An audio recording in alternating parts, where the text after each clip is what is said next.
ഒരിക്കൽ ഒരു സിംഹം നായയോട് പറഞ്ഞു, ഞാൻ തന്നെയല്ലേ രാജാവ്, നിനക്ക് എന്തെങ്കിലും സംശയമുണ്ടോ? നായ പറഞ്ഞു, ഞങ്ങൾക്ക് സംശയമുണ്ട്. താങ്കൾ മാത്രം എപ്പോഴും രാജാവായിട്ടിരിക്കുന്നത് ശരിയായ ഒരു പരിപാടിയല്ലല്ലോ. അതുകൊണ്ട് നമ്മൾ ഒരു രാജാവ് ആര് എന്നതിലൊരു ഓട്ട മത്സരം നടത്തണം എന്ന് പറഞ്ഞു. സിംഹം പറഞ്ഞു, അതിനെന്താ, നമുക്ക് ഓരോ ഓട്ട മത്സരം സംഘടിപ്പിച്ചാലേ, നാളെ തന്നെ ആവാം എന്ന് പറഞ്ഞു.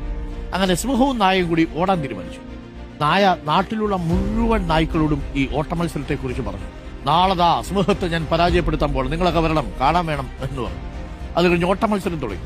ഓട്ട മത്സരം തുടങ്ങിയപ്പോൾ ഉണ്ടല്ലോ, സിംഹം പോകുന്ന വഴിയിൽ ഒരു പുല്ല് പോലും കിളിത്തില്ല, ഒരൊറ്റ ഓട്ടം. പാഞ്ഞുപോയി സിംഹം.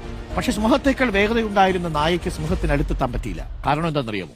വഴിയിലൊക്കെ ഈ നായ വിളിച്ചു പറഞ്ഞത് കേട്ട് മറ്റ് നായകൾ വന്ന് ഈ നായകളുടെ വഴിമുടക്കി നിന്നു എന്നൊരു കഥ പറയുന്നുണ്ട്. എന്ന് പറഞ്ഞാൽ നിങ്ങൾ എന്താകണം, നിങ്ങൾ എവിടെ പോകണം എന്നുള്ളത് ചിലപ്പോൾ നിങ്ങളുടെ മാത്രം സ്വകാര്യമായിട്ടുള്ള ഒരു കാര്യമായിരിക്കും.